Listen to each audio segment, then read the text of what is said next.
गुड़ी पड़वा आस्था, प्रकृति और नव संवत्सर का संगम। गुड़ी पड़वा केवल एक त्योहार नहीं, बल्कि भारतीय संस्कृति, गौरवशाली इतिहास और प्रकृति के प्रति आभार व्यक्त करने का एक जीवंत पर्व है। चैत्र मास के शुक्ल पक्ष की प्रतिपदा पड़वा को मनाया जाने वाला यह पर्व हिंदू नव वर्ष यानी नव संवत्सर के आरंभ का प्रतीक है। महाराष्ट्र, गोवा और दक्षिण भारत के कुछ हिस्सों में इसे अत्यधिक उत्साह के साथ मनाया जाता है। पौराणिक मान्यताओं के अनुसार इसी दिन ब्रह्मा जी ने सृष्टि की रचना की थी, इसलिए इसे सृष्टि के आरंभ का दिन भी माना जाता है। प्रकृति और कृषि का उत्सव। गुड़ी पड़वा का सीधा संबंध हमारी धरती और किसानों से है। मार्च अप्रैल के इस समय में वसंत ऋतु अपने चरम पर होती है। पेड़ों पर नई कोपलें आती है और चारों ओर हरियाली छा जाती है। किसानों के लिए यह समय विशेष रूप से उल्लास का होता है, क्योंकि खेतों में रबी की फसल जैसे गेहूं और चना पककर तैयार हो जाती है। फसल की कटाई। खेतों में सुनहरी फसलें झूमती हैं, जो किसान की कड़ी मेहनत का फल होती है। इस दिन किसान अच्छी फसल के लिए ईश्वर का धन्यवाद करते हैं और आने वाले साल में सुख समृद्धि की कामना करते हैं। भीषण गर्मी का आगमन। यह समय बढ़ती गर्मी और तपते सूरज का भी संकेत है।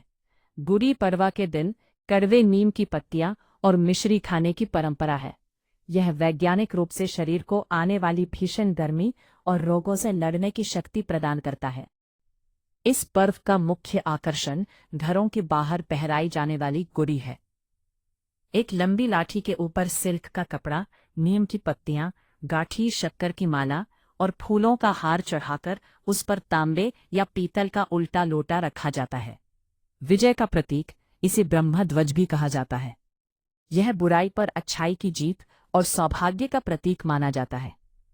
सजावट और खानपान। लोग अपने घरों के बाहर सुंदर रंगोली बनाते हैं। इस दिन खास तौर पर पूरन पोली और श्रीखंड बनाया जाता है। सामाजिक समरसता। यह दिन परिवार के साथ मिलकर खुशियां बांटने और नए संकल्प लेने का होता है। नए व्यापार की शुरुआत या नए घर में प्रवेश के लिए इसे सबसे शुभ मुहूर्तों में से एक माना जाता है। निष्कर्ष, गुड़ी पड़वा हमें सिखाता है कि जीवन में संघर्ष, भीषण गर्मी और सफलता पकी हुई फसल दोनों साथ साथ चलते हैं।